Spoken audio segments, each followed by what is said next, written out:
Clothe yourselves with compassion, kindness, humility, meekness, and patience.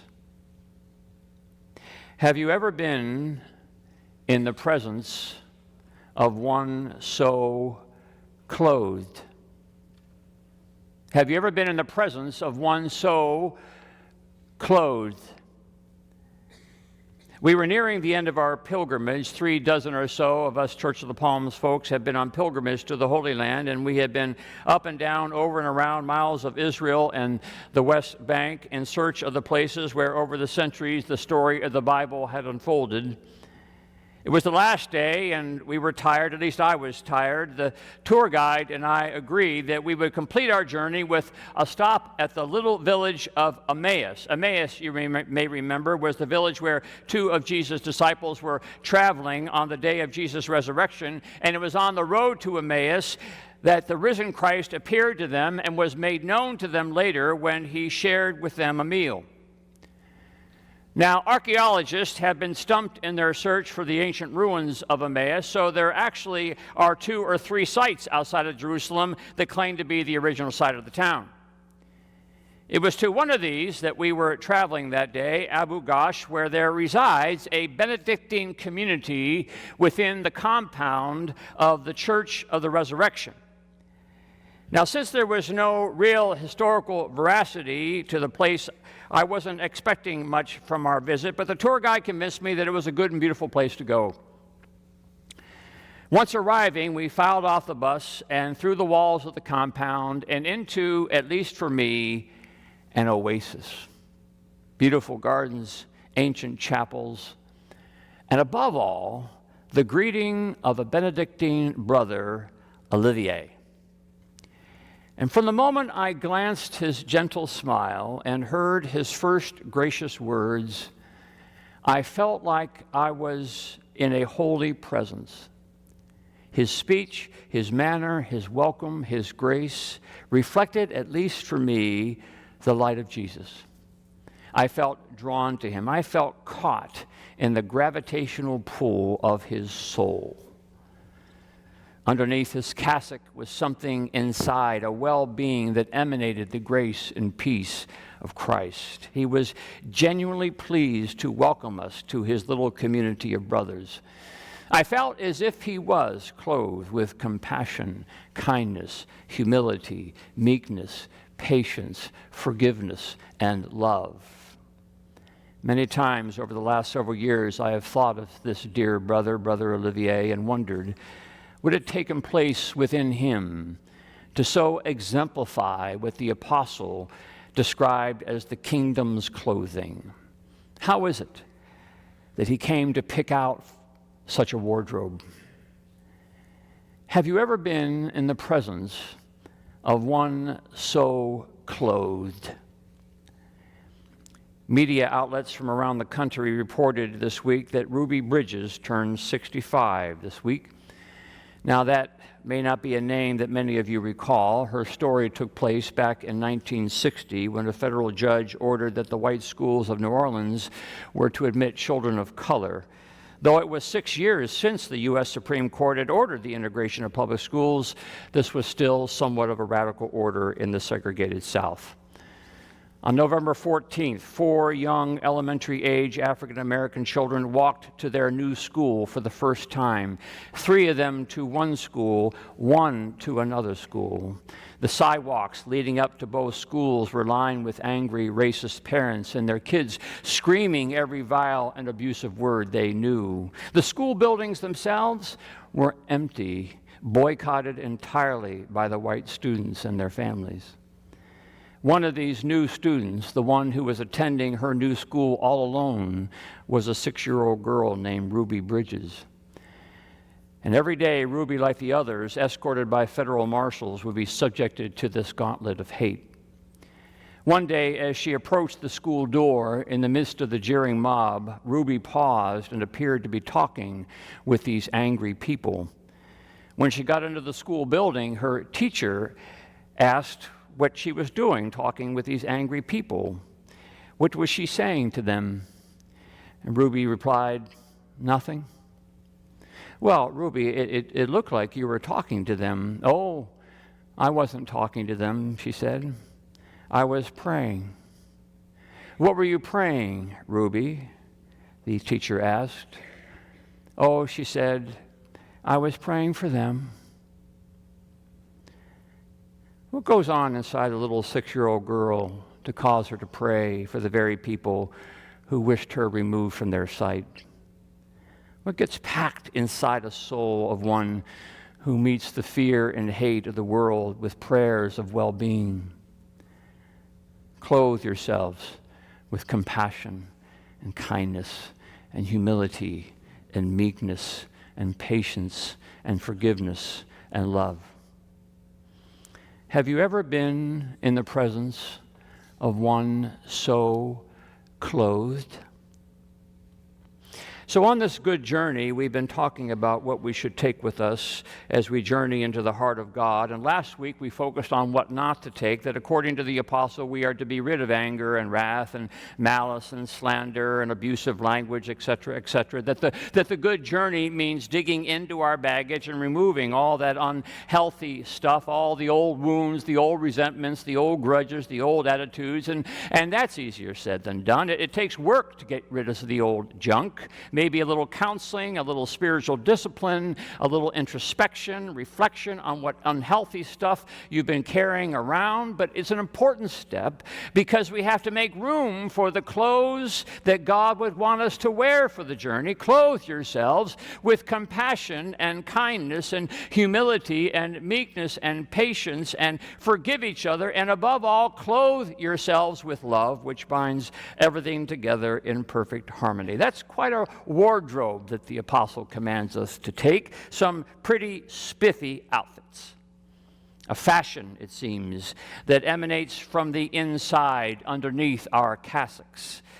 Stuff to pack deep within, characteristics that take a lifetime to form. But I suppose that's what the journey is for, learning what to wear and learning how to wear it. And maybe that's the best place to start, acknowledging that this idea of clothing ourselves with compassion, kindness, humility, meekness, patience, forgiveness, love, why, it's just easier said than done. That we have work to do for characteristics such as these to naturally flow from the well within, because it's tempting to look at a list like this and say that those are all the nice things to have if you can get around to it, to be nice and kind and patient and loving and meek when it works for us. Nice accessories for the outfit. But the apostle suggests that what Christ would wish for us is that they become the outfit itself, the very core of our soul, that the outfit we might wear in church is the outfit we would wear in school and work and play, that there would be this wholeness about us, that our Sunday best is also our Monday, Tuesday, Wednesday best, that the guy who shows up at the board table is the same guy who shows up at the Lord's table, that the man who shows up at the office or the school locker is the woman who shows up at the office or the school locker is the woman who shows up in the Bible study and the prayer meeting. Easier, right, said than done. Because we have this inclination as human beings to allow our emotions to dress us. If I'm angry, I'll be angry. If I'm jealous, I'll be jealous. If I'm vengeful, I'll be vengeful. If I'm resentful, I'll be resentful. If I'm not forgiving, then I won't be forgiving. Well, we let our emotions dress us. We let our ambitions dress us. We let our wounds dress us instead of the lifelong practice of dressing up in a new wardrobe.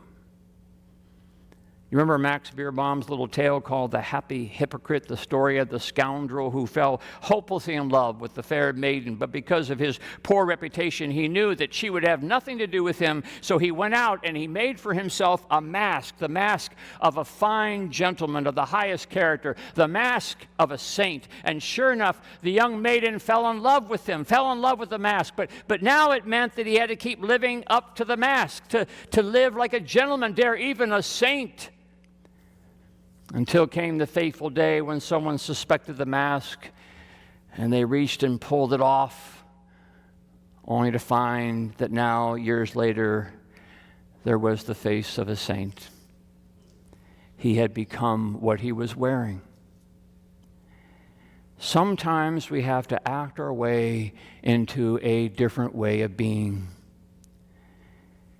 C.S. Lewis often spoke of the suffering he endured as a child under the cruel hand of a tyrannical and maniacal schoolmaster who had inflicted both physical and psychic wounds upon the young boy's body and mind. So in his 30s, when Lewis began his own good journey with Christ after his conversion as a young adult, he knew that forgiveness was one of the articles he had to put on. And that meant forgiving the monster of his childhood who had long since died. And for 30 years, he sought the help of God to give him the grace deep enough that what might flow out of him was forgiveness for even the bitterest of his enemies. And not until the year of his death did it finally come, the grace to truly forgive. It takes a lifetime to pack the right suitcase. And so it makes sense why Jesus was always talking about prayer. You ought always to pray, Jesus said, because you and I are always in the process of deciding what we're going to wear. Prayer is this means by which we get fashion. Prayer reminds us what we have to put on. Robert Coles, the Harvard psychiatrist who spent the first year of Ruby Bridges' schooling counseling her, asked her what had possessed her to pray for these people who were screaming epithets and threatening her with harm. She said that that's what she did with her mommy every night. She prayed with her mommy every night for the people that seemed like they needed to be prayed for.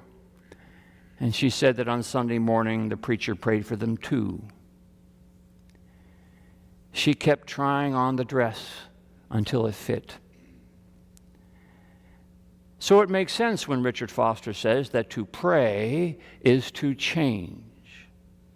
To pray is to put the clay of our lives into the hands of God, that we might be formed and fashioned into the likeness of Christ. To pray is to hourly and daily seek a fashion consult. To pray is to hear Jesus say over and over again, "Blessed are the meek, blessed are the merciful, blessed are the peacemakers, blessed are those who hunger and thirst after righteousness." To pray is to keep putting on the mask until we become the person that Jesus has always wanted us to be. To pray is to be engaged with, in the words of Thomas à Kempis, to be engaged with the familiar friendship with Jesus. Simone Weil, the young French agnostic activist of the last century, experienced a deep and unexpected encounter with Christ in the Cathedral of St. Francis that led her to fall to her knees and pray for the very first time. And from there, her life became a life of prayer and a life of fashioning into the service and mission of Jesus, a surrendering to the life of the poor and the oppressed. She said that prayer was to turn one's attention to the good. And we are desperate to pray, she said, because none of us on our own has the capacity to be kind. One of my dearest and most respected friends in ministry tells of the early years of being a pastor and a husband and a father, and how he had managed over his young life to not pay attention to the growing rage inside his soul. He had anger issues, and his anger issues turned into bouts of rage against the ones he loved the most. And he felt like a hypocrite and a phony, and he could see he was on his way to losing everything. And then he began to see that the ones he loved most were now starting even to cower in his presence.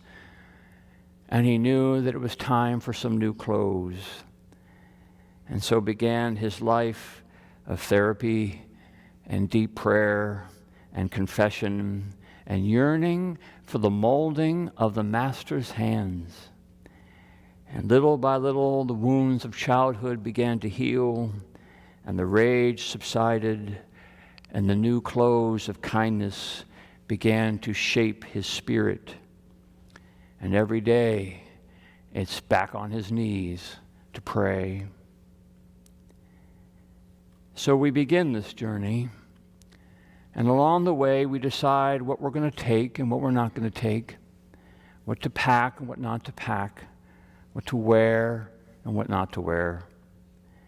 And left to our own devices, the outfits just won't cut it.